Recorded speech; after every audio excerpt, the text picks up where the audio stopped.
Apakah di Islam Kejawen ini melakukan ibadah sholat 5 waktu, Pak? Tidak. Tidak. Karena ada 3.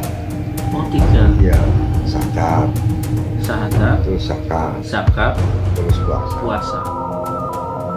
Kejawen merupakan salah satu bentuk kepercayaan asli yang berkembang di tanah Jawa. Ia mencerminkan perpaduan berbagai pengaruh budaya, agama, dan kepercayaan yang sudah ada sejak ribuan tahun yang lalu. Bahkan sebelum masuknya agama-agama besar seperti Hindu, Buddha, dan Islam. Masyarakat Jawa telah memiliki sistem kepercayaan tradisional yang erat kaitannya dengan alam, leluhur, dan kekuatan goib.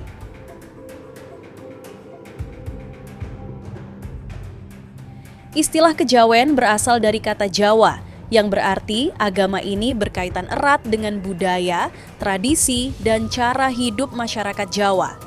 Kejawen tumbuh di lingkungan masyarakat Jawa sejak masa-masa awal peradaban di Nusantara.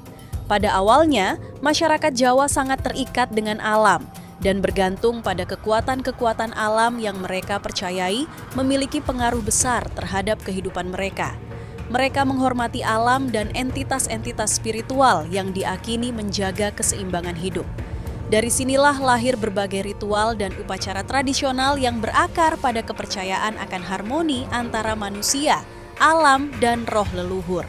Pada abad ke-5 hingga ke-15 Masehi, Pulau Jawa mengalami gelombang pengaruh agama Hindu dan Buddha dari India. Kedua agama ini memperkaya sistem kepercayaan lokal yang sudah ada. Kejawen menyerap banyak ajaran dan filosofi dari kedua agama ini, terutama konsep tentang karma, reinkarnasi, dan penghormatan terhadap dewa-dewi. Di masa kerajaan-kerajaan besar seperti Kerajaan Mataram kuno dan Majapahit, agama Hindu dan Buddha sangat dominan. Namun di kalangan masyarakat Jawa, kepercayaan asli tetap hidup dan menyatu dengan ajaran-ajaran baru tersebut.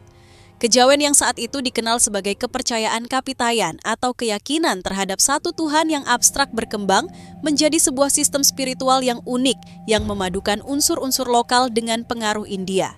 Ajaran kejawen menekankan pada konsep harmoni, keseimbangan, dan hubungan yang erat antara manusia dan alam, leluhur, dan Tuhan. Konsep ini tercermin dalam beberapa prinsip utama kejawen, seperti Manunggaling Kawula Gusti, atau keyakinan bahwa manusia dan Tuhan dapat bersatu. Prinsip ini seringkali menjadi dasar dari pemahaman mistis dalam kejawen. Kemudian, keseimbangan hidup.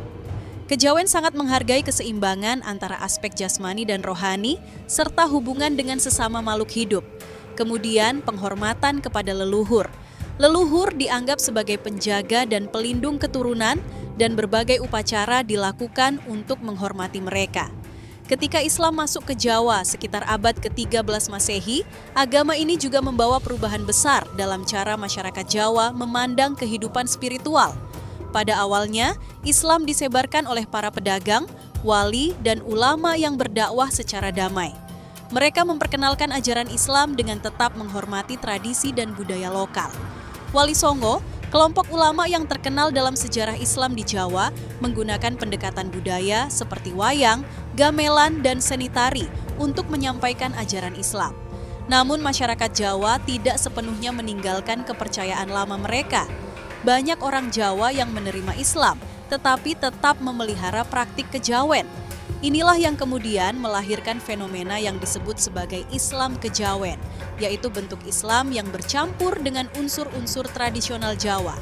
Misalnya, meskipun seseorang mengaku sebagai Muslim, ia masih menjalankan upacara adat seperti selamatan, labuhan atau persembahan kepada laut, dan nyadran atau ziarah kubur. Sunan Kalijaga, yaitu salah satu anggota Wali Songo, memainkan peran besar dalam mengharmonikan kejawen dengan Islam. Sunan Kalijaga memahami bahwa masyarakat Jawa memiliki kepercayaan yang kuat terhadap budaya lokal dan tradisi leluhur. Oleh karena itu, beliau menggunakan pendekatan yang bijaksana dengan menggabungkan ajaran Islam dengan kejawen melalui simbol-simbol lokal seperti wayang dan gamelan. Sunan Kalijaga menyebarkan ajaran Islam dengan tetap menghormati budaya Jawa. Pendekatan ini telah menjadi contoh bagaimana dua keyakinan dapat berjalan berdampingan tanpa harus saling meniadakan. Dan warisan Sunan Kalijaga ini terus memengaruhi cara pandang masyarakat Jawa dalam mengamalkan Islam dan kejawen. Setelah masuknya Islam, kejawen mengalami transformasi yang signifikan. Kepercayaan ini tetap bertahan di kalangan masyarakat pedesaan yang jauh dari pusat-pusat kekuasaan dan agama. Banyak penganut kejawen yang menerima Islam secara formal, tetapi tetap mempertahankan praktik spiritual dan tradisi leluhur mereka. Kejawen tidak memiliki kitab suci seperti Al-Quran dalam Islam atau Weda dalam Hindu. Ajarannya diwariskan secara lisan dan melalui praktek sehari-hari seperti ritual adat, kesenian, dan cara hidup yang menghargai harmoni dengan alam. Beberapa naskah Jawa kuno seperti Serat Wedatama dan Serat Centini dianggap sebagai karya sastra yang merefleksikan filosofi kejawen tetapi tidak dianggap sebagai teks agama yang baku.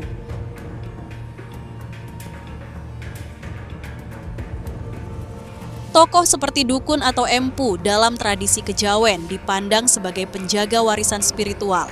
Mereka dihormati karena memiliki ilmu dan kedekatan dengan alam gaib. Kisah-kisah mistis seperti Nyi Roro Kidul atau legenda Gunung Merapi adalah bagian tak terpisahkan dari kepercayaan kejawen yang menekankan hubungan harmonis dengan alam. Meskipun kejawen dan Islam memiliki pendekatan berbeda dalam spiritualitas, keduanya telah lama hidup berdampingan di tanah Jawa. Islam datang membawa syariat dan tauhid, sedangkan kejawen menawarkan kearifan lokal yang menjunjung keseimbangan dan harmoni. Islam mengajarkan untuk menghormati budaya selama tidak bertentangan dengan ajaran tauhid. Pendekatan bijaksana seperti yang dilakukan para wali bisa menjadi teladan bahwa dakwah bukan soal memaksa, tapi soal merangkul.